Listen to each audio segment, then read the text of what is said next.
जहाँ गूगल आपको ये बताता है कि आपने क्या-क्या करना है और किस-किस के लिए करना है, वहाँ गूगल आपको ये भी बताता है कि आपने क्या नहीं करना।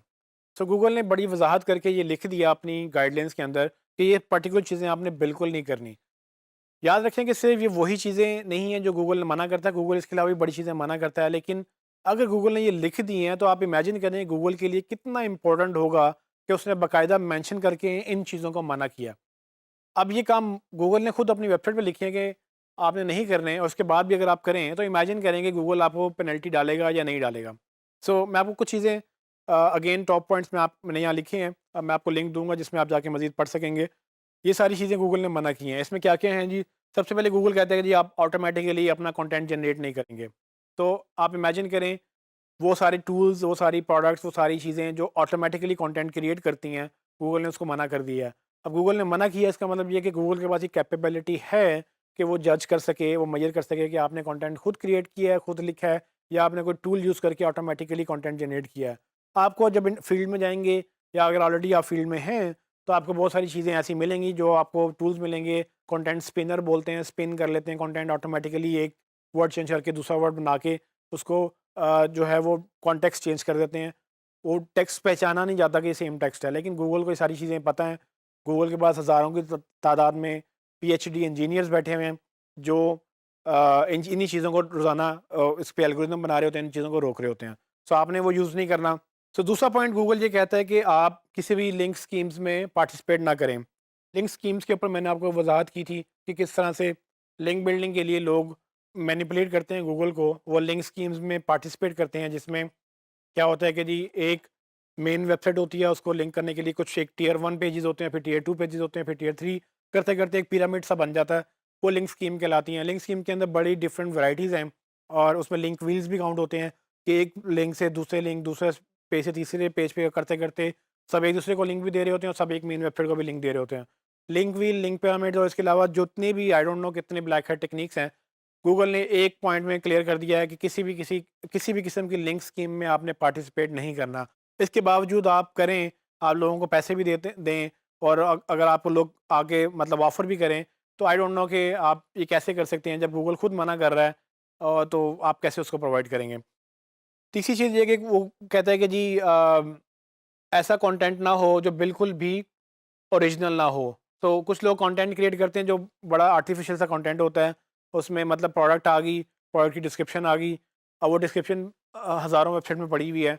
तो आपने क्या कंटेंट क्रिएट किया? तो गूगल ये कहता है कि आप थिन कंटेंट ना क्रिएट करें, अपना ओरिजिनल कंटेंट क्रिएट करें ताकि वो लो यूज़र्स को वैल्यू मिले। जब यूज़र्स को वैल्यू मिलेगी तो वो ऑफ़ कोर्स गूगल आपको उसका बेनिफिट देगा।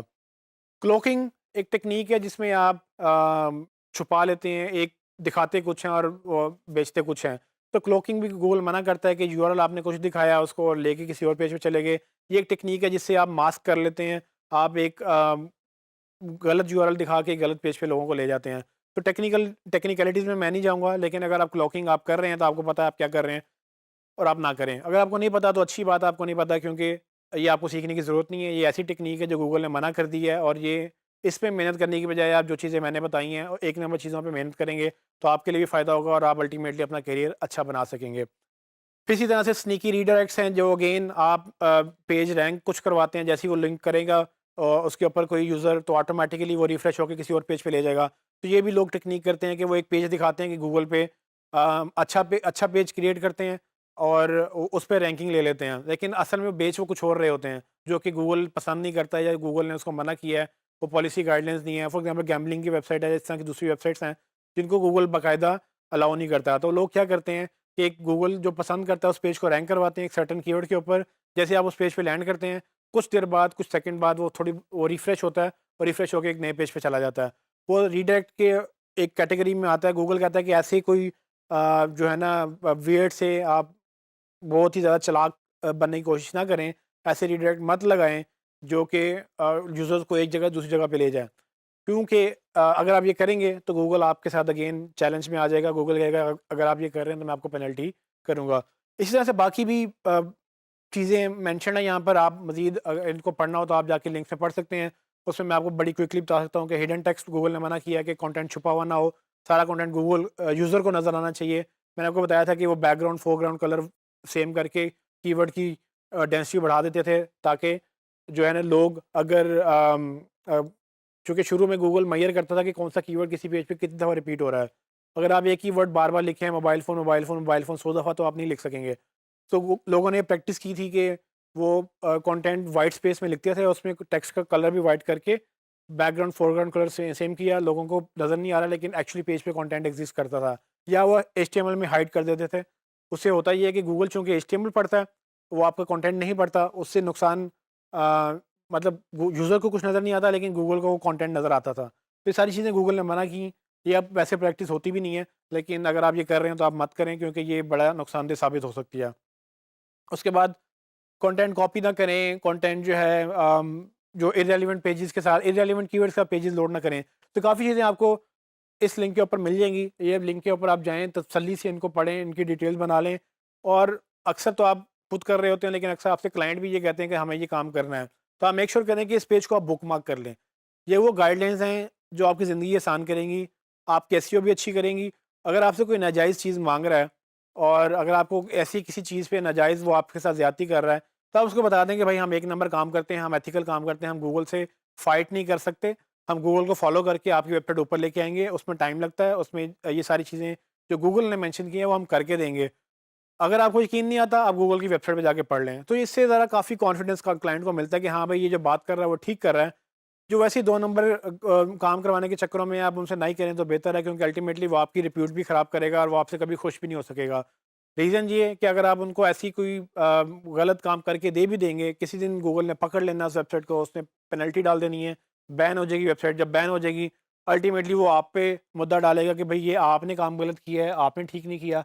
तो बजाय इसके कि ऐसे किसी चक्कर में पड़ने के जो आपको अल्टीमेटली अपने सर नीचे लेके जाए, आप उस काम में पड़े ही ना। आप सिर्फ एथिकल सर्विसेज दें, आप उसको ग्रो करें और जब आप एथिकल सर्विसेज देंगे, तो अल्टीमेटली आपको फ़र्क नज़र आएगा कि आप दुनिया में एथिकल सर्विसेज देना एक मुश्किल काम है और आप एक यूनिक अपनी मार्केट बना लेंगे और लोग भी आपको पसंद करेंगे क्योंकि आप ब्लफ नहीं करेंगे। अगर आप उनको भी पता है, क्लाइंट को भी पता है कि अगर आपने 2 नंबर तरीके से अपना काम किया तो उनकी वेबसाइट ही बैन होगी। तो अपनी वेबसाइट को बचाने के लिए वो उन लोगों को ढूँढते हैं जो 1 नंबर काम करने यानी कि एथिकल काम करने में बिलीव करते हैं। तो जब आप ये चीज़ें क्लाइंट को दिखाएँगे, तो वो आप पे ट्रस्ट करेगा, वो उसको पता होगा कि उसकी वेबसाइट एक सेफ हैंड में है, मतलब कि वो उसको नुकसान नहीं है और वो आप पे इसी ट्रस्ट के साथ चलेगा। क्योंकि मार्केट में उसको बहुत सारे लोग गारंटियाँ भी दे रहे होंगे, उसको बहुत सारे लोग वादे भी कर रहे होंगे कि हम जी आपको 3 महीनों में ऊपर ले आएँगे, 6 महीनों में ऊपर ले आएँगे, हम गारंटी रिज़ल्ट देते हैं। कोई भी गारंटी नहीं है, ये सारी चीज़ें आपके सामने गूगल खुद चैलेंज कर रहा है। जब आप गारंटी देकर रिज़ल्ट आएँगे मतलब कि आप कुछ ना कुछ तो चेंज करेंगे, कुछ ऐसा काम करेंगे, जिससे आपको पता है कि मैं तो ऊपर आ ही जाऊँगा। जब आपको ये पता है आप ऊपर आ जाएँगे इसका मतलब आपने 2 नंबरी की है और 2 नंबरी करने का मतलब ये है कि फिर आपने गूगल को टीज़ किया है, जिस दिन गूगल ने पकड़ लिया उस दिन आपकी वेबसाइट बैन हो जाएगी।